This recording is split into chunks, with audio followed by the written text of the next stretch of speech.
رب اشرح لي صدري ويسر لي أمري واحلل عقدة من لساني يفقهوا قولي. رب زدني علما، رب زدني علما، رب زدني علما. اللهم فقهنا في الدين، اللهم فقهنا في الدين، اللهم فقهنا في الدين. اللهم إني أسألك علما نافعا وعملا متقبلا ورزقا طيبا. آمين اللهم ربنا آمين. آیت نمبر 214 سے آج کا ہمارا سبق شروع ہو رہا ہے. ہم حسبتم تدخلوا الجنت، کیا تم نے یہ گمان کیا ہے کہ تم داخل ہو جاؤ گے جنت میں؟ ولما یاتکم مثل الذین خلوا من قبلکم، حالانکہ ابھی تک تم پر وہ حالات نہیں آئے جو تم سے اگلے لوگوں پر آئے تھے. مستهم البأساء والضراء، انہیں بیماریاں اور مصیبتیں پہنچی. وزلزلوا حتى يقول الرسول والذين آمنوا معه متى نصر الله، اور وہ یہاں تک جھنجھوڑے گئے کہ رسول اور اس کے ساتھ ایمان والے کہنے لگے کہ متى نصر اللہ، اللہ کی مدد کب آئے گی؟ خبردار، اللہ کی مدد قریب ہی ہے. اس آیت کے اندر ایک بہت زبردست بات بتائی جا رہی ہے، اور وہی ہم سے کہا جا رہا ہے کہ ہم دنیا کی زندگی گزار رہے ہیں بڑے ایزی وے میں اور روٹین میں ہیں اپنے، اور ہم کوئی خاص تیاری نہیں کر رہے، اور ہم اپنے آپ کو مسلمان سمجھ کر کے یہ سمجھتے ہیں کہ ہم ایسی جنت میں چلے جائیں گے. اللہ تعالیٰ کا سوال ہے، یہ سوالیہ بات ہو رہی ہے، کیا تم نے یہ گمان کیا ہے کہ تم جنت میں یوں ہی چلے جاؤ گے؟ تو جواب دیں آپ لوگ سب اپنے آپ کو کہ کیا ہمیں لگتا ہے کہ ہم جنت میں چلے جائیں گے بس ایسے ہی؟ صبح اٹھے، دیر سے اٹھے، پتہ نہیں فجر پڑھی کہ نہیں پڑھی، روٹین کی زندگی گزاری، ادھر گئے ادھر گئے، اللہ بلا کرا، اور زندگی کا کوئی مقصد نہیں اور ویسے ہی سو گئے. تو کیا ہمیں ایسے لگتا ہے کہ ہم مسلمان ہیں تو ہم صرف ان حرکتوں کے بعد بھی جنت میں چلے جائیں گے؟ اللہ تعالیٰ یہ بتا رہے ہیں کہ ایسا ہرگز نہیں ہے. جنت میں جانے کے لیے قیمت دینی پڑتی ہے جو ہمیں دینی ہے، اور وہ قیمت کیا ہے؟ اپنی زندگی کو اللہ کے بتائے طریقے کے مطابق گزارنا. اور اللہ تعالیٰ ہمیں ماضی کی باتیں بتا رہے ہیں اور صحابہ کرام کی لائف اسٹائل کو ہمیں بتا رہے ہیں کہ ان کی زندگی میں تو کیا کچھ ہوا ہے، اور پھر کہیں جا کر انہوں نے ان ساری چیزوں کو اللہ کے لیے برداشت کیا اور اپنے مقصد پہ فوکس رہے، تو پھر کہیں جا کر ان کو دنیا میں ہی جنت کی بشارتیں دے دی گئی. کیا ہوا تھا ان لوگوں کے ساتھ؟ اور حالانکہ نہیں آئے ہیں تم پر ابھی وہ دن جو پچھلے لوگوں پر آئے تھے. اور پچھلے لوگوں کو کیا پہنچا؟ باسا پہنچا. باسا بیماری کو کہتے ہیں، درا تکلیفوں کو کہتے ہیں. کوئی بھی تکلیف ہو سکتی ہے، فائنینشیل لاس ہو سکتا ہے، یا کسی بھی قسم کی ذہنی کوئی تکلیف آ جائے، اللہ نہ کرے کوئی اپنا پیارا دنیا سے چلا جائے، یا کوئی بھی لاس ہو جائے جس کو ہم برداشت نہ کر پائیں. تو اللہ تعالیٰ یہ کہہ رہے ہیں کہ یہ ساری چیزیں تو زندگی کا حصہ ہیں، یہ تو ساتھ ساتھ آتی رہیں گی، اور اس کو آنے کے بعد تمہیں صبر سے کام لینا، پھر کہیں جا کر تم جنت کے میں جانے کے لائق بنو گے اور اللہ کی رحمت سے اس میں داخل ہوگے. تو اللہ تعالیٰ یہ کہہ رہے ہیں پچھلی قوموں پر باسا آئیں، درا آئیں، تکلیفیں آئیں، مصیبتیں آئیں، وزلزلوا، اور وہ ہلا مارے گئے. ہلا مارے گئے، زلزلوں کا لفظ آ رہا ہے، زلزلوں کا لفظ زلزلے سے نکلا ہے. زلزلہ کیا ہوتا ہے؟ انسانی عمارتوں کو ہلا کے رکھ دیتا ہے. دنیا کی بہت ساری چیزیں، بڑی بڑی عمارتیں، بڑے بڑے پہاڑ، بہت ساری چیزوں کا ڈسٹرائے کر دیتا ہے اور اس کو ہلا کے رکھ دیتا ہے. تو اللہ تعالیٰ یہ کہہ رہے ہیں کہ پچھلے دور میں تو ان کی زندگی میں بڑے بڑے زلزلے آئے، بڑی بڑی تکلیفیں آئیں، ایسی تکلیفیں آئیں جنہوں نے ان کو اندر سے ہلا دیا. جڑیں کمزور ہو گئی، اس حد تک وہ ہلائے گئے، اور اتنا زیادہ ہلائے گئے کہ ان کے منہ سے بے ساختہ نکلا، حتیٰ کہ پکار اٹھے رسول اور جو لوگ ایمان والے تھے ان کے ساتھ کہ کب آئے گی اللہ کی مدد. مطلب اتنے زیادہ پریشان ہو گئے وہ کہ ان کے منہ سے بے ساختہ، جب انسان بہت زیادہ تنگ ہو جاتا ہے، پریشان ہو جاتا ہے، تو اس کے منہ سے کیا نکل جاتا ہے کہ اب کب آئے گی اللہ کی مدد. جیسے ہم یہ کہتے ہیں نظر آتے ہیں آخر میری دعا قبول کب ہوگی. اللہ تعالیٰ یہ کہہ رہے ہیں بے شک اللہ کی مدد قریب ہی ہے. کیونکہ جب انسان بہت زیادہ اس کی ول پاور ختم ہونے لگتی ہے، بہت زیادہ صبر کر لیتا ہے اور بہت دعائیں کرتا ہے، اور پھر جب ڈاؤن ہونے لگتا ہے اور بس ختم ہو جاتی ہے نا اس کی ہمت، پھر اللہ تعالیٰ وہاں سے مدد کا دروازہ کھول دیتے ہیں. لیکن ہم میں اکثریت کا یہ حال ہے کہ ہم صبر کرتے کرتے تھوڑے دنوں میں تھک جاتے ہیں اور اللہ کی مدد سے نا امید ہو جاتے ہیں. تو ہمیں لاسٹ مومنٹ تک صبر کرنا ہے. اور یہ یاد رکھیے کہ قرآن کی آیت کہتی ہے کہ لا یکلف اللہ نفسا الا وسعها. اب سب نے سن رکھی ہوگی کہ اللہ تعالیٰ کسی بھی جان پر اس کی استطاعت سے زیادہ بوجھ نہیں ڈالتے. تو جب اللہ تعالیٰ بوجھ نہیں ڈالتے تو پھر ہم کیسے تھوڑے تھوڑے دنوں بعد مایوس ہو جائیں اور سوچیں کہ اللہ نے بڑا ہی بھاری بوجھ ڈال دیے. تو ایسا نہیں ہے. دیکھیں ہم اپنے بچوں پر بھی ہے نا کوئی بھی برڈن ڈالتے ہیں، صرف اتنا ہی ڈالتے ہیں جتنا ایسا ماں ہمیں پتا ہوتا ہے کہ وہ برداشت کر سکے گا. اب اگر ہم گھر آئیں اور ہمارا 7 سال کا بچہ ہمارے پاس دروازے پر آئے اور ہم فروٹس اور ویجیٹیبلس یا کوئی بھی گروسری کر آ رہے ہیں، تو آپ یہ بتائیں کہ ہم 7 سال کے بچے کے ہاتھ میں کون سی شاپر دیتے ہیں؟ کیا بہت کلو بھر پوٹیٹو کی شاپر دے دیں گے یا کوئی بہت وزنی چیز دے دیں گے؟ نہیں نا.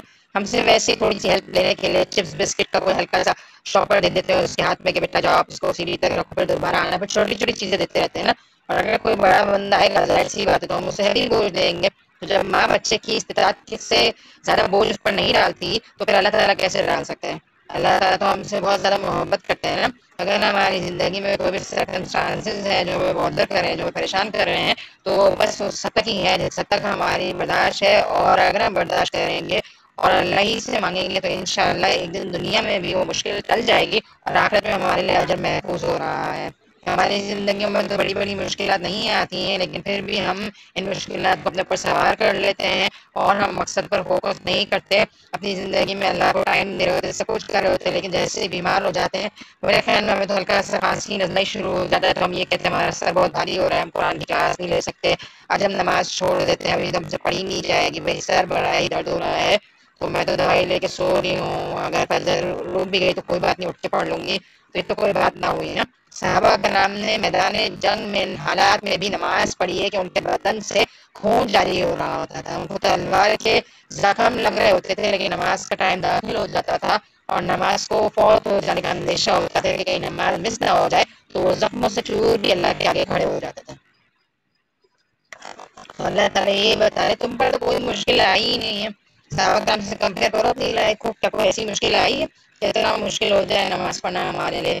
اور ہمارے دین نے نماز کی رخصت ہمیں دی ہے؟ ہرگز نہیں دی. ہمیں کہا کہ 5 ٹائم کی نماز تمہیں پڑھنی ہے، لیکن حالات کے حساب سے اس کو لمبا یا چھوٹا آپ کر سکتے ہو.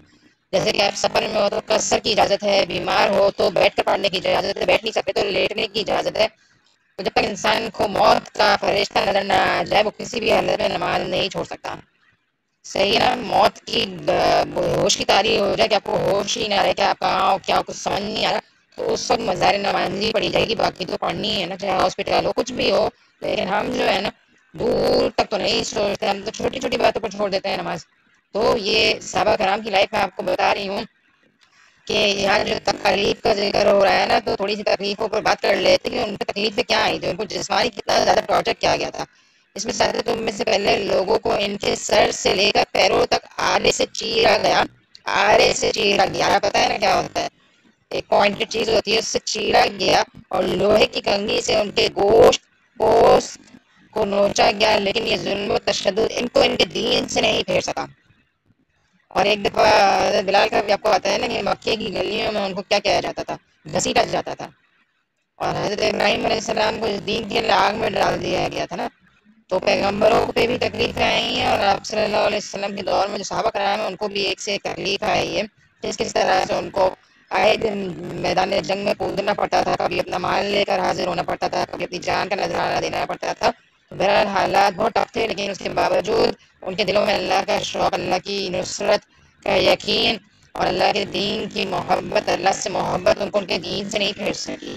تو ہم سوچیں کہ ہم کیا کر رہے ہیں، اور پھر ہم سوچیں کہ ہمیں آپ صلی اللہ علیہ وسلم اور صحابہ کرام کے ساتھ نصیب ہو جائے جنت میں. تو کہاں ان کے اعمال اور کہاں ہمارا تو چھوٹا سا حصہ ڈرے گا. تو بہت فرق ہے ہم لوگوں کے اعمال میں. اعمال کے حساب سے جنت ہوتی ہے نا.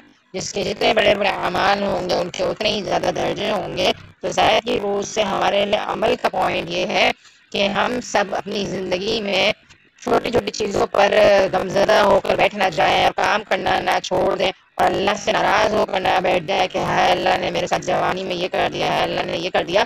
تو اللہ تعالیٰ نے تھوڑی بہت اونچ نیچ انسان کی زندگی میں رکھی ہے، اور اگر آپ کے پاس کی نعمت آپ گنیں تو بہرحال زیادہ ہیں تکلیف کے مقابلے میں.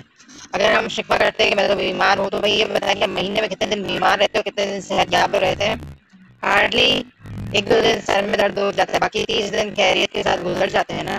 اور اسی طرح 2-3 مہینے میں ایک آدھ دفعہ بخار آ جاتا ہے، لیکن جب آتا ہے تو ہم شکایت کرتے ہوئے نظر آ رہے ہوتے ہیں. سب سے پہلے ہم نمازیں چھوڑ رہے ہوتے ہیں. اب ہم دیکھیں جب ہمیں کسی چیز سے محبت ہو جاتی ہے نا تو ہم چھوٹی چھوٹی باتوں کو چھوڑتے نہیں ہیں. اب اگر آپ کو بخار چڑھے آپ کھانا پکانا چھوڑ دیں گے؟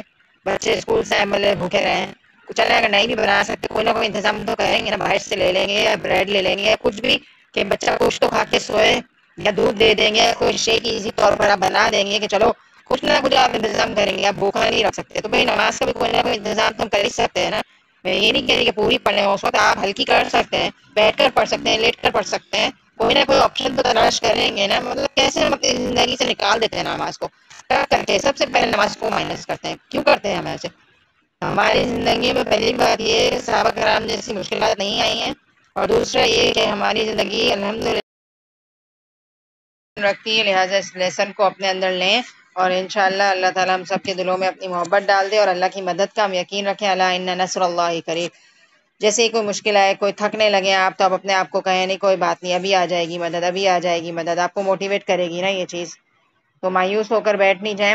جیسے ہی ڈاؤن ہونے لگے اپنے آپ کو خود بولیں، جیسے فیل ہو رہا ہے نا کہ آپ کی دعا کب قبول ہوگی، تو اپنے آپ کو کہیں الا ان نصر اللہ قریب، مدد قریب ہے، قریب ہے. اور یہ گارنٹی ہے کہ جب آپ کا وہ پاور بالکل ختم ہو جاتی ہے نا، اپنی زندگی کا چیک کریں، اپنی زندگی کے پچھلے دنوں کا جائزہ لیں کہ جب آپ بالکل چور ہو گئے تھے، دعا مانگ مانگ کر آپ معاشرے کی باتیں سن سن کے تھک گئے تھے نا، وہاں سے اللہ نے آپ کے لیے آسانی کر دی. کائنات کا اصول ہے، جب اندھیرا زیادہ ہو جاتا ہے روشنی ہو جاتی ہے. مجھے یہ بتائیں کہ رات جب 2-3 بجے نا ہلکی سی ڈارک ہوتی ہے، پیک پر نہیں پہنچی ہوتی ہے اندھیرا، تو صبح نہیں ہو جاتی 2-3 بجے. صبح کب ہوتی ہے؟ جب پیک پر اندھیرا پہنچ جاتا ہے نا، فجر کے ٹائم پر پیک پر اندھیرا ہو جاتا ہے نا، تو وہیں سے صبح کی کرن پھوٹ پڑتی ہے اور آہستہ آہستہ کر کے پوری کائنات روشن ہو جاتی ہے. تو میری آپ کی زندگی بھی یہی ہے. آپ اپنے آپ کو چاہے لاکھ کہیں کہ میں تھک گئی ہوں، میرے اندر صبر نہیں ہے، میرے اندر اسٹیمنا نہیں ہے، میرے اندر طاقت نہیں ہے، اللہ تو مجھے نہ آزما. آپ کے اندر ہے ابھی طاقت، تبھی اللہ تعالیٰ آزما رہے ہیں. جب طاقت ختم ہو جائے گی تو اللہ تعالیٰ وہ برڈن اٹھا لیں گے. ٹھیک ہے؟ تو اپنے آپ کو دل دل میں بولیں مدد اللہ کی قریب ہے. قریب ہے. قریب کیا ہوتا ہے؟ دیکھیں جو چیز چل پڑتی ہے نا وہ قریب آ جاتی ہے. تو جب اللہ کی مدد ہمارے ساتھ ہے تو وہ قریب ہی ہے. بہرحال بہت امپورٹنٹ آیت تھی، اس لیے میں نے اس کو اتنا زیادہ فوکس کیا. لہٰذا اس آیت کے بارے میں سوچیے اور عمل کرنے کی کوشش کیجیے. اگلی آیت کہتی ہے یسألونک ماذا ینفقون، وہ سوال کرتے ہیں آپ سے کیا کچھ وہ خرچ کریں. قل ما سألتکم من خیر فللوالدین والاقربین والیتامى والمساکین وابن السبیل. صحابہ کرام آپ صلی اللہ علیہ وسلم سے سوال کر رہے ہیں کہ وہ کیا خرچ کریں. اب ہم تو ایسے سوالات کر نہیں رہے ہوتے، ہمیں ہوتا ہے کہ بس جو دل چاہے کرتے رہیں اپنی زندگی میں. تو دینی سوال ہمیں کرنے چاہیے اور ہمیں پتہ ہونا چاہیے کہ ہم کیا خرچ کریں اللہ تعالیٰ کے راستے میں. ٹھیک ہے؟ تو آپ کہہ دیجئے جو مال تم خرچ کرو وہ ماں باپ کے لیے ہے اور رشتہ داروں اور یتیموں اور مسکینوں اور مسافروں کے لیے ہے. یعنی کہ تمہیں اگر خرچ کرنا ہے تو کس پر خرچ کرو؟ ماں باپ پر اور رشتہ داروں پر، یتیموں پر، مسکینوں پر اور مسافروں کے لیے خرچ کرو. اس طرح کی آیت سورہ بقرہ نے 2 پارے کے اندر پہلے بھی آئی ہے، جس میں ہم نے پڑھا کہ ہمارے رشتہ داروں میں سے ہمیں کس طرح سے خرچ کرنا ہے. تو ہم نے یہی پڑھا تھا کہ جو قریبی رشتہ دار ہیں ان کا ہم پر سب سے زیادہ حق ہے.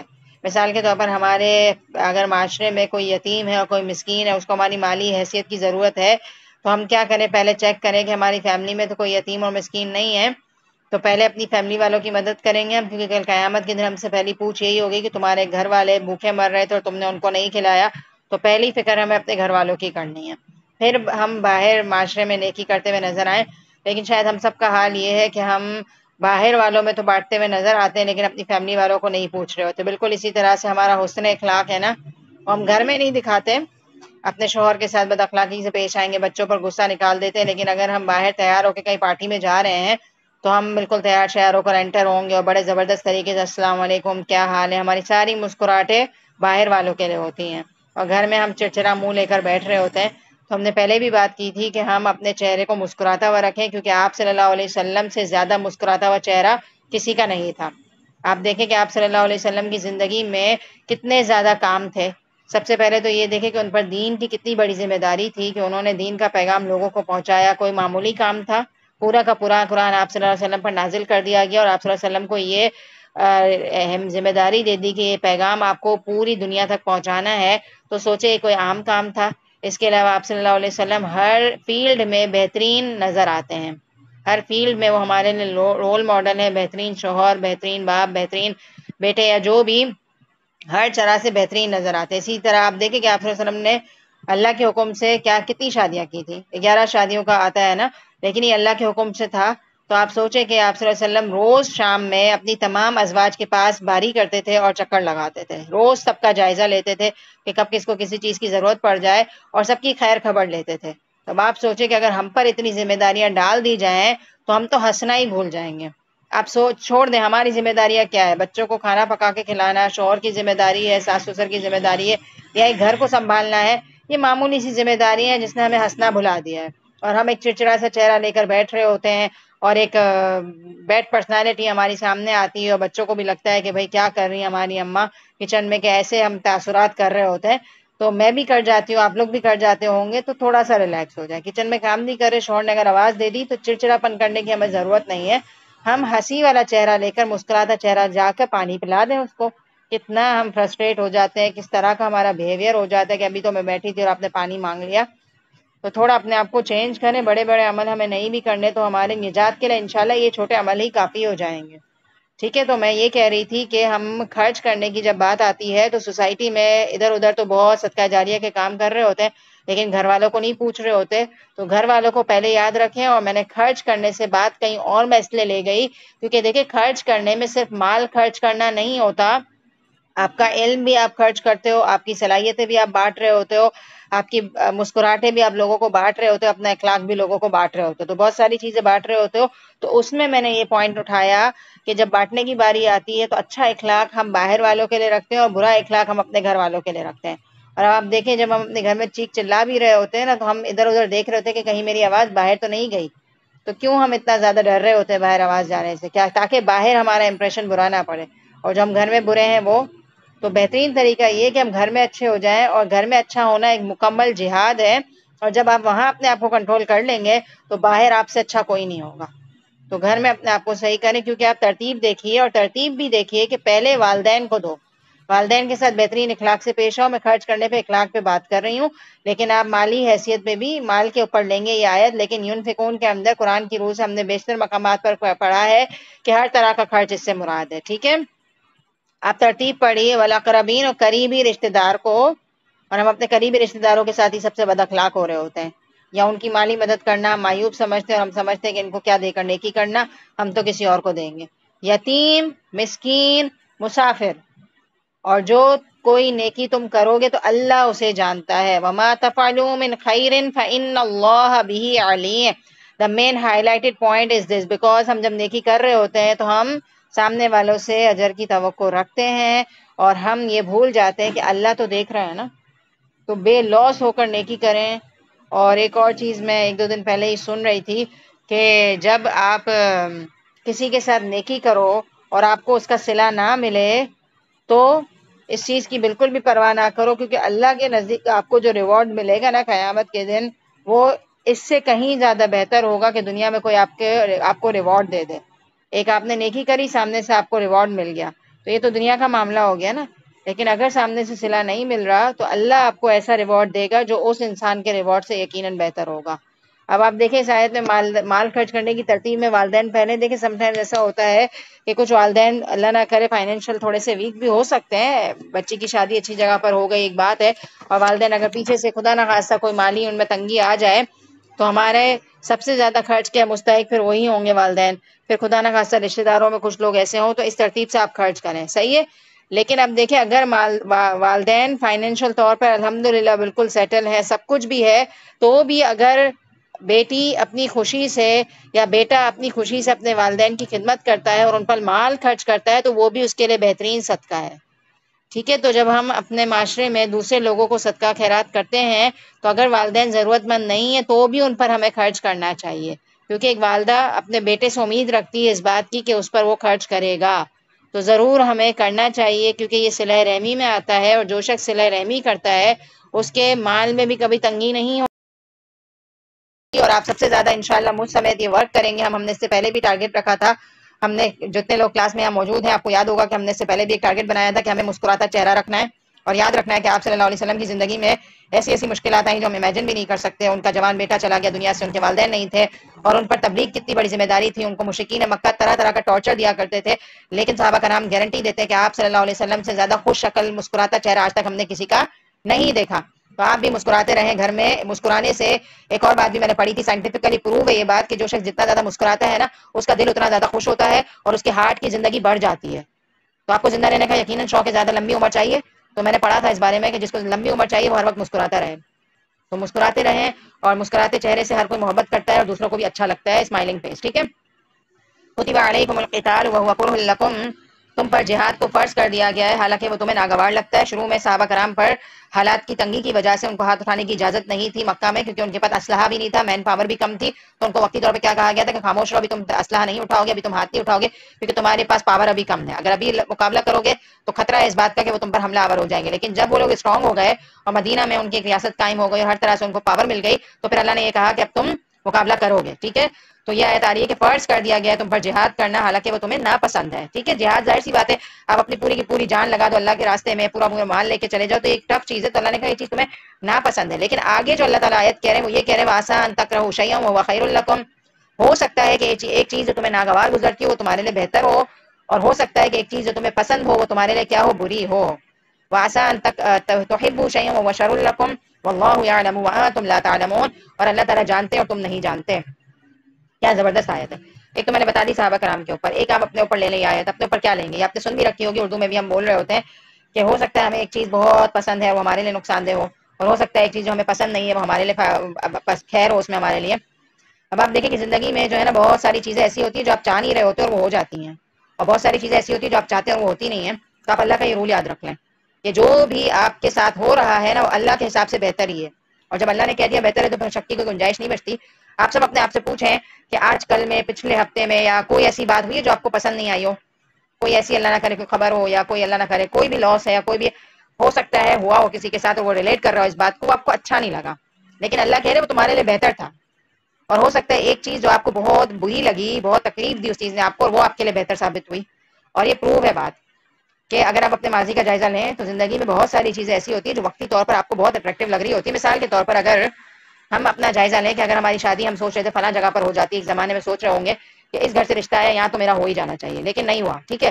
آپ سال گزرنے کے بعد آپ اس فیملی کو دیکھتے تو کیا آپ واقعی ریئلائز کرتے کہ اچھا ہوا میرا رشتہ نہیں ہوا تھا؟ اللہ کہ ایک وقت یہ تھا کہ آپ بہت دعائیں بھی کر رہے تھے اور آپ اللہ سے اللہ معاف کرے ناراض بھی ہوئے تھے کہ اللہ کیوں نہیں ہوا یہاں پہ، اور پھر کیا ہوا آج آپ نے دیکھا کہ وہ لوگ صحیح نہیں تھے، وہ دھوکے باز تھے، اور انہوں نے اگلی جو جس جگہ پہ ان کی شادی ہوئی اس لڑکی کے ساتھ کیا کیا، تو آپ کیا کرتے؟ شکر ادا کرتے ہیں نا، اور آپ کو یقین آ جاتا ہے کہ اللہ کے فیصلے کیا تھے، بہتر تھے میرے لیے، ٹھیک ہے۔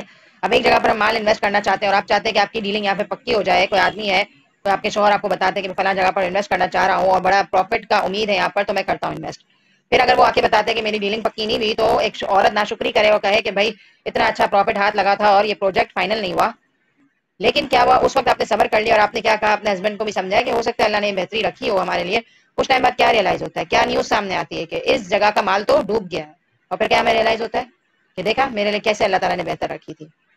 اب ایک جگہ پر ہم جانا چاہتے ہیں کسی سفر پر ہم جانا چاہتے ہیں، کوئی عمرہ ہے، کوئی حج ہے، یا کوئی اور جگہ پر ہم ٹریول سالوں سے پلاننگ کریں کہ ہم جائیں، اب ہمارا ہونے والا تھا کہ ہم جا رہے ہیں، مثال کے طور پر ہمارا ڈن ہو گیا کہ ہم فلاں مہینے میں عمرے کے لیے جا رہے ہیں، اب اینڈ ٹائم پر کسی بھی وجہ سے کوئی انسان نے رکاوٹ ڈالی ہمارے لیے اور نہیں جا پاتے ہم، تو ہم فوراً کیا شروع کر دیتے ہیں؟ شکوے کی انتہا کر دیتے ہیں ہم۔ لیکن پھر خدا نخواستہ میں یہ بات پتہ چلتی ہے کہ جس ایئر لائن میں ہم جانے والے تھے اس کا تو کیا ہو گیا، پلین کریش ہو گیا، اور اللہ نے ہمیں موت سے بچا لیا۔ تو یہ زندگی کا ایک اصول ہے کہ اگر جو انسان اس بات پر یقین کر لے نا، اس کی اللہ سے پکی دوستی ہو جاتی ہے، اور پھر اللہ تعالیٰ اس کی زندگی کو اتنا خوبصورت بنا دیتے ہیں کہ بندہ ابھی تو دعا کا سوچتا ہی ہے کہ اس کی دعا قبول ہو جاتی ہے۔ لیکن اللہ پر یہ یقین رکھیے، بہت ساری چیزیں ایسی ہوتی ہیں جو واقعی ہمارے لیے نقصان دہ ہوتی ہیں۔ ایک انسان سے ہم دوستی کرنا چاہتے ہیں، نہیں ہو رہی دوستی، ہمیں بڑا پسند ہے وہ شخص، ہم کوشش کرتے ہیں اسے بات کریں، دوستی بنا لیں، سب کچھ کر لیں، لیکن نہیں ہوتی، پھر تھوڑے ٹائم بعد ہمیں ریئلائز ہوتا ہے کہ یہ لوگ دوستی کے قابل ہی نہ آتے۔ تو ہماری زندگی میں بہت سارے حالات، بہت ساری چیزیں ایسی ہیں کہ یہ ہمیں اللہ تعالیٰ دکھا بھی دیتے ہیں، اور میں یہ آپ لوگوں کو کہوں گی کہ سایہ سے آپ اپنا عقیدہ بنائیں کہ جو چیز میں مانگ رہی ہوں مل ہی نہیں رہی، تو سوچیں اللہ نے میرے لیے بہت بہترین رکھا ہوگا، تھوڑا سا اور صبر، تھوڑا سا اور صبر، اپنے آپ کو یاد دلائیں مدد قریب ہے، مدد قریب ہے، ٹھیک ہے۔ کچھ ان یوزول سا ہو جائے، کچھ بیماری آ جائے، کوئی پریشانی آ جائے، تو ہمیشہ یہ سوچا کریں کہ اس سے بھی بڑی آ سکتی تھی، یہ چیز آپ کو ٹھنڈا کرے گی۔ مثال کے طور پر بچے کو اللہ نہ کرے بخار تیز ہے بہت، تو ریلیکس رہیں، سب کو ہوتا ہے، کوئی مسئلہ نہیں ہے، صبر سے ڈیل کریں۔ یہ سوچ اللہ نہ کرے اس سے بھی بڑی مشکل آ جاتی، تو ہاسپٹلس بھرے پڑے ہیں نا بچوں سے، چائلڈ وارڈز پہ آپ دیکھیں کیسے کیسے بچے بیچارے بیٹھے ہوئے ہیں، اللہ معاف کرے۔ تو کوئی بھی تکلیف آئے تو اپنے آپ کو یہ یاد رہے اس سے بڑا بھی تو لاس ہو سکتا تھا، کوئی فائنینشیل لاس آئے، لاکھوں کا نقصان ہو جائے تو سوچے کروڑوں کا بھی ہو سکتا تھا، یعنی کہ تو لگائیں اپنی زندگی میں ہر بات میں۔ ہماری ٹیچر بولا کرتی تھی کچھ بھی ہو جائے تو بولے ایسا بھی تو ہو سکتا تھا، یہ بھی تو ہو سکتا تھا۔ اب کسی انسان کے پاس کوئی نعمت کم کوانٹٹی میں ہے، بہت ساری چیزیں زندگی میں ایسی ہوتی ہیں کہ بس ہو سکتا ہے کم ہو، تو اپنے آپ کو یہ کہیں کہ اگر یہ بھی نہ ہوتا تو اس سے بھی کم ہوتا تو میں کیا کرتی، تو میں شکر گزار رہوں، اور میں جب شکر گزار رہوں گی تو زیادہ ضرور ملے گا مجھے۔ قرآن کی آیات اس پر گواہ ہیں جو انسان شکر ادا کرتا ہے اس کی نعمتوں میں اضافہ ہوتا ہے، اور جو ناشکری کرتا ہے اسے جو نعمتیں ہیں وہ بھی لے لی جاتی ہیں۔ ہر چیز پر اتنا شکر ادا کریں، اتنا شکر ادا کریں کہ اللہ تعالیٰ اسے بڑھا کر ہمیں عطا کریں۔ اب اس کے بعد والی جو آیات ہیں وہ تھوڑی سی جہاد وغیرہ کے اوپر ہیں، تو میں چاہوں گی کہ میں ان آیات کو بہت زیادہ ڈیٹیل میں نہ لے کے جاؤں، بس تھوڑا سننے کی حد تک کر لیتے ہیں، اور پھر جو ہماری زندگی سے زیادہ ریلیٹ کرتی ہیں باتیں انشاءاللہ اس کو ہم موو کریں گے، تاکہ ہمارا ایمان تازہ ہو جائے اور ہمیں ایک خوشی کا احساس ہو، اور انشاءاللہ ہم اپنی اس کلاس کے بعد جب کھڑے ہوں تو کچھ لے کر کھڑے ہوں۔ اور آج کی ان آیات سے میں آپ کو بس یہی کہوں گی کہ اللہ سے دوستی پکی کر لیں آپ، اللہ سے آپ کو یقین ہونا چاہیے کہ اللہ میرے فرینڈ ہے، اور اللہ تعالیٰ میرے لیے بہت بہتری کرنے والے ہیں، اور مجھ کو میری استطاعت سے زیادہ بوجھ نہیں ڈالتے، اور میں اللہ تعالیٰ کے ساتھ کیا معاملہ کر الحرام قتال فی، لوگ آپ سے حرمت والے مہینوں میں لڑائی کے بارے میں سوال کرتے ہیں، آپ کہہ دیجئے کہ ان میں لڑائی کرنا بڑا گناہ ہے، لیکن اللہ کی راہ سے روکنا، اس کے ساتھ کفر کرنا اور مسجد حرام سے روکنا اور وہاں کے رہنے والوں کو وہاں سے نکالنا اللہ کے نزدیک اس سے بھی زیادہ بڑا گناہ ہے۔ یہ فتنہ قتل سے بھی بڑا گناہ ہے۔ یہ لوگ تم سے لڑائی بھرائی کرتے ہی رہیں گے یہاں تک کہ اگر ان سے ہو سکے تو تمہیں تمہارے دین سے مرتد کر دیں، اور تم میں سے جو لوگ اپنے دین سے پلٹ جائیں اور اسی کفر کی حالت میں مریں، ان کے اعمال دینوی اور اخروی سب غارت ہو جائیں گے، یہ لوگ جہنمی ہوں گے اور ہمیشہ ہمیشہ جہنم میں ہی رہیں گے۔ اب اس آیت کے اندر یہ بتایا جا رہا ہے کہ حرمت والے مہینے جو ہیں نا، 4 مہینے حرمت والے ہیں، رجب، ذوالقعدہ، ذوالحجہ اور محرم۔ یہ 4 مہینے زمانہ جاہلیت میں بھی حرمت والے سمجھے جاتے تھے، جن میں قتال اور جہاد ناپسندیدہ تھا۔ اسلام نے بھی ان کی حرمت کو باقی رکھا۔ نبی کریم صلی اللہ علیہ وسلم کے زمانے میں ایک مسلمان فوجی دستے کے ہاتھوں رجب کے مہینے میں ایک کافر کا قتل ہو گیا اور بعض کافر قیدی بنا لیے گئے۔ مسلمانوں کے علم میں یہ نہیں تھا کہ رجب شروع ہو گیا ہے۔ کفار نے مسلمانوں کو طعنہ دیا کہ دیکھو یہ حرمت والے مہینے کی حرمت کا بھی خیال نہیں رکھتے، جس پر یہ آیت نازل ہوئی اور کہا گیا کہ یقیناً حرمت والے مہینے میں قتال بڑا گناہ ہے، لیکن حرمت کی دہائی دینے والوں کو اپنا عمل نظر نہیں آتا۔ یعنی کہ یہ والے مہینے حرمت کے ہیں، ان میں جہاد وغیرہ نہیں کیا جائے گا، لیکن اگر کوئی ایسی سچویشن آتی ہے اور جو کافر ہیں وہ حرمت کا خیال obviously نہیں رکھتے، تو وہ ان مہینوں میں تم سے لڑائی جھگڑے کرنے کے لیے آئیں گے، تو پھر تم کیا کرو گے؟ مقابلے میں جوابی طور پر ان کو جواب دو گے اور حملہ کرو گے ان پر، کیونکہ دیکھیں ایک انسان کا قتل ہو جانا اتنا بڑا گناہ نہیں ہے جتنا دین کو نقصان پہنچانا گناہ ہے، کیونکہ وہ لڑائی جھگڑے اسی لیے کرتے تھے نا کہ دین کو جڑ سے ختم کر دیا جائے اور شرک کو عام کر دیا جائے اور آپ صلی اللہ علیہ وسلم کی تعلیمات کا خاتمہ کر دیا جائے۔ تو بہرحال اگر ایسی کوئی کنڈیشن ہے تو خون ریزی شروع ہو جائے گی، اس لیے تاکہ فتنے کو کنٹرول کیا جائے۔ فتنہ کیا ہے؟ دین کو دبانا۔ تو اگر کوئی شخص دین کو دبانے کے لیے آئے گا تو مسلمانوں کا حق بنتا ہے کہ وہ اٹھ کر جہاد کریں گے اور فتنے کو روکیں گے۔ یہ والی آیت لاسٹ کلاس میں بھی ملتی جلتی آئی تھی، تو میں نے آپ کو یہی بتایا تھا کہ دین کی سربلندی کے لیے، جہاد کے لیے مسلمان ہر وقت تیار رہیں گے، اور اللہ تعالیٰ یہ کہہ رہے ہیں کہ ان لوگوں کا یہ حال ہے کہ وہ اس وقت چین لیں گے جب تمہیں تمہارے دین سے پھیر دیں، مرتد کر دیں۔ مرتد کون ہوتا ہے؟ جو اپنے دین سے پھر جائے۔ تو کافروں کی یہی خواہش ہے کہ وہ مسلمانوں کو دین سے پھیر دیں، اور اللہ تعالیٰ مسلمانوں کو وارن کر رہے ہیں کہ اگر خدا نخواستہ تم اس حال میں اس دنیا سے گئے کہ تم کافر ہو، یعنی کہ اپنے دین سے پھر گئے ہو، تو یاد رکھو دنیا اور آخرت میں تمہارے تمام اعمال ضائع ہو جائیں گے اور تمہارے لیے جہنم ہے اور تم اس میں ہمیشہ رہو گے۔ تو بات یہ سمجھ آتی ہے کہ اس دور میں جہاد بہت کامن تھا، کیونکہ کافر کا غلبہ تھا اور وہ لوگ قتل و غارت گری کر رہے ہیں، دین کو نقصان پہنچا رہے ہیں، تو وہ مسلمان جوابی طور پر ان پر حملہ کرتے تھے، اور پھر ایٹ لاسٹ الحمدللہ دین ہی غالب آیا، مسلمان ہی غالب ہو گئے۔ اور اگر اللہ نہ کرے آج کے دور میں بھی ہم پر اللہ نہ کرے، جیسے کہ اللہ معاف کرے، فلسطین میں ہے کافروں کا کس طرح سے غلبہ ہے، یہودی کس طرح سے مسلمانوں کی تعظیم کھو رہے ہیں، ان کی حرمت کو پامال کر رہے ہیں، تو ہم ایسے موقع پر ایز اے مسلمان ان سے جہاد کریں، ان کی پاور کو ختم کریں اور مسلمانوں کی جانیں بچائیں۔ تو ایسے موقع پر فتنے کو ختم کرنا آج کے مسلمان کا فرض ہے، اور ہم سب بھی اس موقع پر کیا کر سکتے ہیں؟ اگر ہم جا کر ان سے جہاد نہیں کر سکتے تو 2 چیزیں آپ کر لیں۔ ایک یہ کہ دعا کریں، ہم دعا کر رہے ہیں کہ نہیں کر رہے ہیں؟ فلسطین کے مسلمانوں کے لیے دعا کریں کہ اللہ تعالیٰ ان کی مدد فرمائے اور روح القدس سے ان کی مدد فرمائے اور دشمنوں کا خاتمہ کر دے۔ اور دوسرا کیا کریں؟ ابھی نومبر کا مہینہ اسٹارٹ ہوا ہے، اگر گروسری لینے کے لیے گئے ہیں تو باقاعدہ بائیکاٹ کریں، کیونکہ ہم ذرا بے حس ٹائپ لوگ ہیں، اللہ معاف کرے، پاکستان کے عوام بہت بے حس ہے اور باہر کے ہی ممالک کی چیزوں کو خریدنا اپنا اسٹینڈرڈ سمجھنا اور یہی سمجھتے ہیں ہم، لیکن اگر آپ نیوز میں دیکھیں تو کچھ ممالک ایسے ہیں جنہوں نے کمپلیٹ طور پر بائیکاٹ کیا ہے، اور وہاں پر میکڈونلڈس کو بھی سیل کر دیا گیا ہے، KFC وغیرہ کو بھی سیل کر دیا گیا ہے، جو وہاں کے برانڈز ہیں، اور باقاعدہ ان کی اس میں اکانومی میں کیا ہوا ہے کہ اپنے ہی ملک کو سپورٹ کرا ہے، اور دوسری چیزوں کو جو اس کے علاوہ لوگ بنا رہے ہیں ان کو خریدا جا رہا ہے، تو باقاعدہ یہودیوں کو نقصان ہو رہا ہے۔ تو ہم مسلمان اپنے آپ کو پوچھیں کہ ہم کیا کر رہے ہیں؟ ہم نے بلا وجہ اپنے سٹینڈرڈ سیٹ کیے ہوئے کہ ان کی چیزیں اچھی ہوتی ہیں، حالانکہ مسلمان بھی جو بنا رہے ہیں، جو پاکستان بھی بنا رہا ہے، جو اپنے لوکل پروڈکٹس ہیں اس کو بھی یوز کر کے دیکھیں، اس میں بھی کوئی برائی نہیں ہے۔ اور جب آپ سوچیں کہ آپ ابھی بھی یہودیوں کو فائدہ پہنچا رہے ہیں تو وہ اس پیسوں سے مسلمانوں کا خون کر رہے ہیں، تو کیا ہم یہ چاہیں گے کہ ہم اپنے ہی پیسوں سے اپنے مسلمان بھائیوں کا خون کریں؟ اور اگر ہم ایسی حرکت کر رہے ہیں تو ہم گناہ گار ہیں، اور ہمیں اللہ کو قیامت کے دن جواب دینا ہوگا۔ اور اب آپ سوچیں اللہ نہ کرے یہی آزمائش کراچی پر یا پاکستان پر اجتماعی طور پر آ جائے، کیونکہ یہودیوں کی پاور بہت تیز ہے، وہ میزائل سے یا ایسے ان کے پاس کیا کہتے ہیں ہمیں ڈسٹرائے کرنے کے انسٹرومنٹس ہیں کہ وہ بآسانی بومب کے ذریعے سے ہمیں ختم کر سکتے ہیں۔ اللہ نہ کرے کبھی وہ ہم پر حملہ آور ہو جائے تو ہمارا کیا رد عمل ہوگا؟ ہم نہیں چاہیں گے کہ ہماری کوئی مدد کرے یا کوئی ہمارے لیے دعا کرے، تو شاید ہمارے دل بہت بے حس ہو گئے ہیں کہ ہم بس خون کو دیکھ کر عادی ہو گئے ہیں، کفن میں لوگوں کو دیکھ رہے ہیں، بچوں کو دیکھ رہے ہیں، تو ہمارے دلوں کو ڈرنا چاہیے اور ہمیں کچھ اسٹیپ لینا چاہیے۔ لہٰذا اللہ سے اجتماعی طور پر میں دعا کرتی ہوں اور آپ لوگ اپنی دعا میں شامل کریں، اے اللہ ہمارے مسلمان بھائیوں پر رحم فرمائیے اور ان پر ظلم و ستم کا خاتمہ فرمائیے، اور جو ظالم ہیں ان کو نیست و نابود فرما دیجیے۔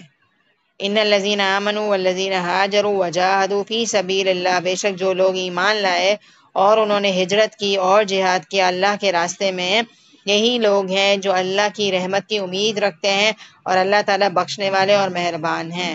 تو کیا کیا کوالٹیز نظر آ رہی ہیں؟ ایمان لانا ہے، اللہ پر حقیقی معنوں میں ایمان لائیں، اور ہجرت کرنی ہے، ٹھیک ہے، اور جہاد کرنا ہے اللہ کے راستے میں۔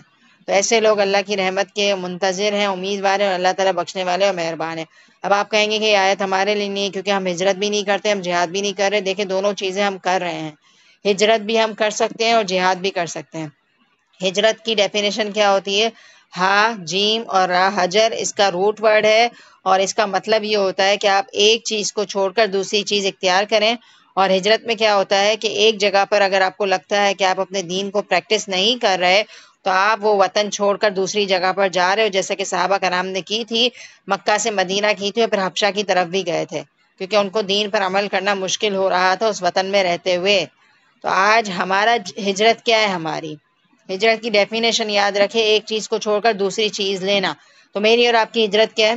گناہوں کی زندگی کو چھوڑ کر نیکی کا راستہ اپنانا، اپنی پسندیدہ زندگی کو چھوڑ کر اللہ کی بتائی ہوئی زندگی کی طرف جانا، یہ میری ہجرت ہے۔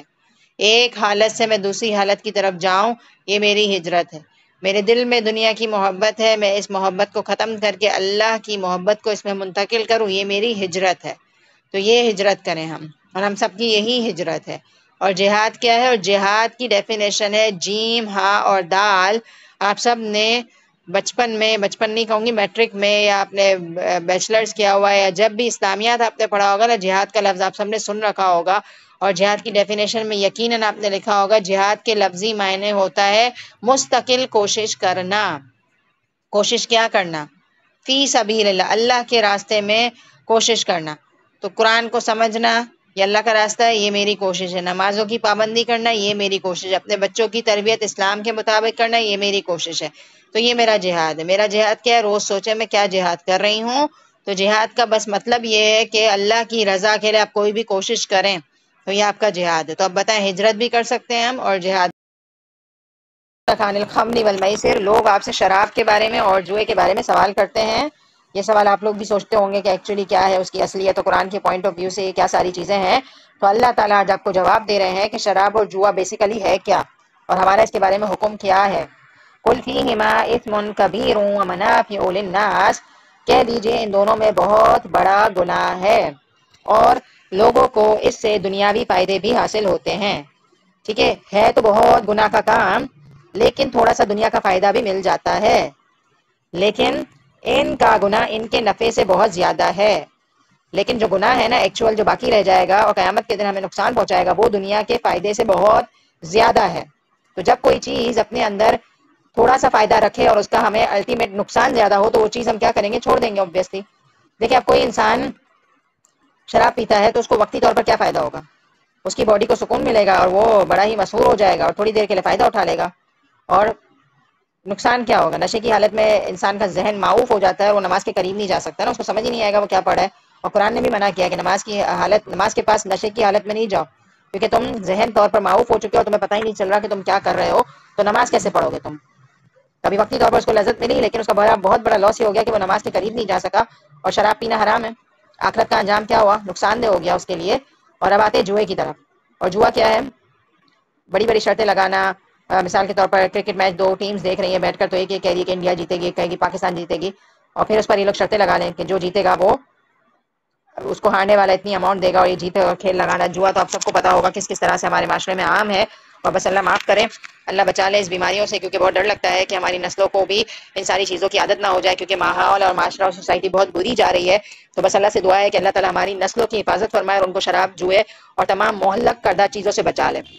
تو بہت دعا کیا کریں کہ آپ کے بچوں کو ابھی سے صحبت صالحین ملے، کیونکہ دیکھیں صحبت ایک بہت بری چیز ہوتی ہے اور ہمیں نہیں پتا کہ ہم کب کس چیز کے عادی بن جائیں. اور اصل میں پتہ ہے کیا یہ آیات پڑھاتے ہوئے کیا ہوتا ہے؟ اگر ہم اپنے معاشرے میں لوگوں کو دیکھیں اور ہم اللہ نہ کرے ان کو برا سمجھنے لگے ہیں. برائی تو بری ہے نا، دیکھیں کوئی شرابی ہے تو شراب بری ہے، پینے والا برا نہیں ہے، اس کو وقتی طور پر بہکاوا آ گیا، شیطان نے بہکا دیا. کوئی جوا کھیل رہا ہے تو جوا برا ہے، جوا کھیلنے والا انسان تو انسان تھا، وہ تو اچھا تھا، لیکن اس کو ایک اللہ معاف کرے لسٹ لگ گئی یا ڈیزائر لگ گئی جس کی وجہ سے وہ ان چیزوں میں پڑ گیا. تو اگر ہم اپنی سوسائٹی میں برائیوں کو برائی سمجھیں اور انسان کو برا نہ سمجھیں نا، تو ہم برائی کو ختم کرنے کی کوشش کریں گے. ہمارا پتہ کیا حال ہے؟ ہم انسانوں کو اتنا ڈیگریڈ کر دیتے ہیں، اتنا برا سمجھنے لگتے ہیں کہ ان کی اصلاح کے بارے میں ہم نہ طلب رکھتے ہیں نہ سوچتے ہیں. تو اگر ہم برائیوں کو برائی سمجھیں گے اور انسانوں کو اچھا سمجھیں گے تو ان کی ہدایت کی دعا بھی کریں گے. اور کبھی بھی کسی کو بہت زیادہ ڈیگریڈ کرنے سے پہلے یہ سوچیں کہ اللہ نہ کرے یہ بیماری ہماری اولادوں میں سے کسی کے اندر آ جائے گی تو کسی کو بھی بہت ڈیگریڈ نہ کریں، ان کی ہدایت کی طلب رکھیں، تڑپ رکھیں. اور کوئی بھی الٹی سیدھی بات نکالنے سے پہلے یہ سوچیں کہ خدا نہ خواستہ ہماری اولادوں میں یہ چیز آ گئی تو پھر ہمیں پتہ چلے گا کہ کیا تکلیف ہوتی ہے ایک ماں کو. کیونکہ ہم کیا کرتے ہیں، اللہ نہ کرے کسی بچے کو خدا نہ خواستہ کوئی برائی میں ملوث دیکھتے ہیں تو ہم فوراً سے چھٹتے یہ کہہ دیتے ہیں کہ ان کے والدین تو بڑے نیک بنتے ہیں، ان کے والدین تو بڑے دیندار ہیں، اولاد کیا ہے، اور مذاق اڑانا شروع کر دیتے ہیں اور غلط بات ہمارے منہ سے نکلتی ہے تو طریقہ درست نہیں ہے. مجھے بہت ڈر لگتا ہے اس بات سے، کیونکہ دیکھیں ہمارے ہاتھ میں کچھ بھی نہیں ہوتا، ہم صرف کوشش کر سکتے ہیں. ہم اپنے بچوں کو جو ہے نا، اللہ نہ کرے کیا پتہ نماز کا پابند بھی نہ کر سکیں، تو ہمیں کرنا ہے، کوشش 100% کرنی ہے، لیکن ہمارے اندر عاجزی ہونی چاہیے. عاجزی ہوگی نا تو اللہ کر دے گا. اور اگر ہمارے اندر کہیں بھی تکبر آ گیا کہ ہم تو بڑے نمازی ہیں اور ہماری اولادیں تو نمازی ہی ہوں گی، تو پھر یہاں اللہ تعالیٰ آزما بھی لیتے ہیں انسان کو. تو برائی کو برائی سمجھیں، انسانوں کو برا نہ سمجھیں. اور پھر میں آتی ہوں اپنے پوائنٹ کی طرف. تو جوا کیا ہوتا ہے؟ جوئے میں کیا ہوتا ہے کہ ایک تو وقتی طور پر آپ کو تھوڑے بہت پیسے مل جاتے ہیں لیکن آپ کی آخرت تباہ ہو جاتی ہے. اور جو انسان جوا کھیلتا ہے نا اس کو لاس بھی بہت ہوتے ہیں، اور جب کبھی بہت بڑا لاس ہو جاتا ہے تو وہ اپنے دل پر لے کر ہارٹ اٹیک کا شکار ہو سکتا ہے اور مر بھی سکتا ہے، ڈپریشن میں بھی جا سکتا ہے. تو بہرحال یہ دونوں چیزیں بہت ہی نقصان دہ انسان کے لیے. اور جوا کرنے والا انسان کیا کرتا ہے؟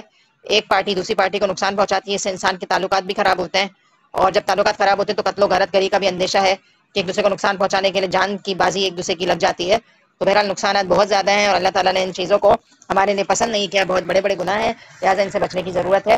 وہ آپ سے یہ پوچھتے ہیں کہ کیا کچھ وہ خرچ کریں. اب یہ والا سوال واپس آیا ہے آج کے سبق میں کہ کیا خرچ کریں، واپس آیا. تو جواب ہے قل العفو، بڑا زبردست جواب ہے. کہہ دیجئے وہ چیز جو ضرورت سے زائد ہے. میرے خیال میں اگر ہم اس آیت پر عمل کریں تو ہمارا گھر تو تقریباً خالی ہو جائے گا، کیونکہ ہم نے اپنے گھر میں خواہشات کی چیزیں رکھی ہوئی ہیں بہت زیادہ. جواب پتہ کیا آ رہا ہے؟ کیا کچھ وہ خرچ کریں. اللہ تعالیٰ کا جواب آ رہا ہے قل العفو، عین فا اور واو کا مطلب ہوتا ہے ضرورت سے زائد چیز. تو اپنے وارڈروب کھولیں اور دیکھیں کہ ضرورت سے زائد چیز کیا کیا رکھی ہوئی ہے. کچن کے کیبنٹ کھولیں اور دیکھیں کہ میرے پاس کتنے برتن ایکسٹرا رکھے ہوئے ہیں. اپنا سلیپرز والا پورشن کھولیں اور دیکھیں کتنے سلیپرز میں نے ایکسٹرا رکھے ہوئے ہیں. تو ہمیں یہ حکم دیا جا رہا ہے کہ تمہارے پاس ضرورت سے زائد جو بھی چیز ہے تم اسے دے دو. آگے پڑھتے ہیں آیت، پھر اس والے پوائنٹ پہ دوبارہ آئیں گے. كذلك يبين الله لكم الآيات لعلكم تتفكرون. اسی طرح بیان فرماتے ہیں اللہ تعالیٰ تمہارے لیے نشانیاں تاکہ تم کیا کرو؟ غور و فکر کرو. تو بھائی غور و فکر کریں. کیا غور و فکر کریں گے؟ اب اس کا یہ ہرگز مطلب نہیں ہے کہ آپ ساری چیزیں صدقہ کر دیں، لیکن دیکھیں اعتدال تو انسان کو خود پتہ ہے کہ کیا کرنا چاہیے اسے. تو ہم اسراف کرنے والوں میں سے نہ ہو جائیں، اپنے آپ کو تھوڑا لمٹ میں رکھیں. اور یہ رول بنائیں کہ اگر آپ شاپنگ کرنے کی عادی ہیں تو اگر آپ گھر میں کوئی نیا سامان لاتے ہیں تو پرانا نکالنے کی کوشش کریں. کیونکہ کچھ بزرگ ایسے بھی گزرے ہیں جو بڑے نیک تھے لیکن اس کے باوجود وہ ایک بہت امیر انسان کا تذکرہ آتا ہے کہ وہ گزرے ہمارے ماضی میں، تو وہ جب بھی نیا کپڑا لے کر آتے تھے تو پرانا صدقہ کر دیتے تھے. اور ایک انسان کے بارے میں یہ بھی آتا ہے کہ وہ لوگ ہر روز ایک نیا جوڑا پہنتے تھے لیکن پچھلا کیا کر رہے ہیں؟ صدقہ کر رہے ہیں. تو دیکھیں غریب کی مدد بھی ہو جاتی ہے، لیکن ہمارا کیا حال ہے؟ ہم کیا کرتے ہیں؟ اپنے کپڑے نئے لے کر آ رہے ہوتے ہیں، پرانے نکالتے نہیں ہو. پتہ ہے کب نکالتے ہیں؟ جب بالکل گل سڑ جائے اور ختم ہو جائے. ہماری ٹیچر ہنسا کرتی تھی کہ قیامت کے دن ایسا نہ ہو کہ تمہارا نامہ اعمال جب کھولا جائے تو تمہارے نامہ اعمال میں سے صدقے میں پتہ ہے کون سی چیزیں نکلے؟ پھٹے ہوئے کپڑے اور سڑے ہوئے جوتے اور ایسی چیزیں پیچھے سے آ رہی ہوں ہمارے پاس. تو ہمیں دیکھنے کی ضرورت ہے کہ ہم کیا کرتے ہیں، سوچیں. لیکن ہمارے نزدیک تو کپڑے کی ویلیو ختم ہو جاتی ہے، لیکن پھر ہم کیا کرتے ہیں؟ نکال رہے ہوتے تو دوپٹہ نہیں دیتے میٹس کو، اور بس ادھورے سے ادھورے کپڑے دے رہے ہوتے ہیں، طریقے سے نہیں دے رہے ہوتے، ایسے بس ایسے ہی ٹیڑے میرے طریقے سے شاپر میں ڈال کے دے دیتے ہیں. تو پریزنٹ کر کے دیں تاکہ وہ گھر جائے اور کھولے تو اس کو خوشی ہو کہ میری باجی نے آج مجھے اچھا سا جوڑا دیا ہے. تو کبھی نیا بھی لے کر دے دیں. عید وغیرہ کا موقع ہے تو 2000 کا یا 3000 کا تو اچھا سا لے کے دے دیں تاکہ سامنے والے کو بھی اسپیشل فیل ہو نا. کبھی ہم نے ان کو اسپیشل فیل کروایا ہے؟ حالانکہ وہ بھی ضرورت مند ہے، وہ بھی چاہتے ہیں کہ ان کی عزت کی جائے. تو ہم پر ڈیپینڈ کرتا ہے کہ ہم کیا کر رہے ہیں. تو ہمارے نامہ اعمال سے قیامت کے دن کیا باہر آئے گا؟ اچھے کپڑے آئیں گے. اچھے کپڑے بھی دینے کی کوشش کریں اور اپنے کپڑوں کو بس اینڈ تک استعمال ہی کرتے جانا. جب آپ 4 نئے جوڑے لے کر آ گئے تو 4 پرانے نکال دیں. ہم شکوا کرتے ہوئے نظر آتے ہیں، ہم پتہ کیا سینٹینس کہتے ہوئے نظر آتے ہیں کہ ہماری الماری میں جگہ نہیں ہے. یہ بھی ہماری ناشکری ہے، آپ کو پتہ ہے. اس کی جگہ آپ یہ کہیں کہ ماشاءاللہ چیزیں ہی اتنی ہیں کہ جگہ پوری نہیں ہو رہی. ہر چیز میں ہمارے کلمے نا بدل چکے ہیں. تو اپنے ڈائلاگس کو ہم سیدھا کر لیں، یہ بھی ہمارے لیے چینج ہوگا. جب کبٹ کھولے نئے کپڑے رکھ رہے ہو تو فوراً سے پرانے نکال دیں تو رش نہیں ہوگا نا. اسی طرح چپلوں کو بھی اینڈ تک گھستے ہی رہنا. جب نئے آپ نے لے لیے تو کیوں لیے؟ آپ نے جا کے مارکیٹ سے لیے کیوں؟ پرانے خراب ہو گئے تو اس لیے لیے نا. تو خراب چیز رکھی کیوں ہے؟ نکال دیں. ٹھیک ہے، تو یہ رول بنائے زندگی کا. اور جب آپ رول بنائیں گے نا اپنی زندگی سکون میں آ جائے گی. آپ سوچیں تو صحیح، آپ نے اپنا وہ جو شو ریک کھولا اور اس میں ایک نیا پیئر رکھا، سلیپرز کا پرانا نکال دیا تو آپ کو کتنا ذہنی سکون ملے گا. رش بھی نہیں ہوگا، کیونکہ جس چیز میں رش ہو جاتا ہے نا تو ترتیب آؤٹ ہو جاتی ہے. پھر انسان بار بار نکال نکال کے صفائی کرتا رہتا ہے، پریشان ہوتا رہتا ہے. اور آپ دیکھیں کہ جب ہم کوئی چیز بہت پرانی کر بھی دیتے ہیں تو وہ پھر اللہ نہ کرے ڈسٹ بن میں پھینکنے کے کام آتی ہے، کسی غریب کے کام نہیں آتی ہے. تو اللہ تعالیٰ یہ کہہ رہے کل العفو، جو بھی چیز ضرورت سے زائد ہے اس کو نکال دو تاکہ وہ کسی اور کے کام آ جائے. ٹھیک ہے. کھانے پینے میں بھی دیکھیں کہ اگر آپ کو لگتا ہے کہ یہ کھانا آپ نے زیادہ آج بنا لیا ہے تو فریش چاول دینے کی جلدی کریں. بریانی ہے اگر رات کی بنی ہوئی ہے تو دوسرے دن اگر آپ کو ایسا لگتا ہے کہ آپ دوپہر میں نہیں کھائیں گے یا رات تک بھی نہیں کھائی جائے گی تو ماسی اگر دوپہر کو آتی ہے تو فریش دے دیں اسے. 2-3 دن سڑانے کے بعد فریج میں کہیں پیچھے چلی جائے پھر فریج صاف کر کے نکالیں اور پھر دیں تو بری بات ہے نا. اتنا پرانا کھانا تو ہم بھی کھانا پریفر نہیں کرتے، تو ہم کسی اور کو لے کیوں پسند کریں یہ بات. تو بس یہ چھوٹی بہت بات ہے ہماری زندگی میں پریکٹیکل عمل کی ہیں، اور جب دین پر آپ آ چکے ہیں تو آپ کی زندگی میں یہ چیزیں بہت تبدیلی لائیں گی اور آپ کو بہت اچھا فیل ہوگا. آپ کو اچیومنٹ کا احساس ہوگا کہ میرے اندر یہ تبدیلی بھی آ رہی ہے. صحیح ہے. اور ضرور کوشش کریں کہ اپنی میٹس کو، زکوٰۃ تو نکالتے ہی ہیں نا obviously رمضان کے بعد، تو کوشش کریں کہ زکوٰۃ کے اماؤنٹ میں سے ان کو عید کا جوڑا دلا دیا کریں. ان کے چہرے پر ایک مسکراہٹ سی آ جاتی ہے، ان کو بہت خوشی ہوتی ہے کہ ہمیں نیا جوڑا دلا دیا گیا. یہ نیکی ضرور کیا کریں، اس کا ایک خوشی کا احساس ہے اور بہت اچھا لگتا ہے یہ کر کے. آپ کو بہت ہی اچیومنٹ کا احساس ہوگا. باقاعدہ اچھا سا سب چیزیں میچنگ کی لیں اگر آپ کی استطاعت ہے. پیسے دے کر جان نہ چھڑائیں، کیونکہ سم ٹائمز پیسے آپ دیتے ہیں وہ بیچاری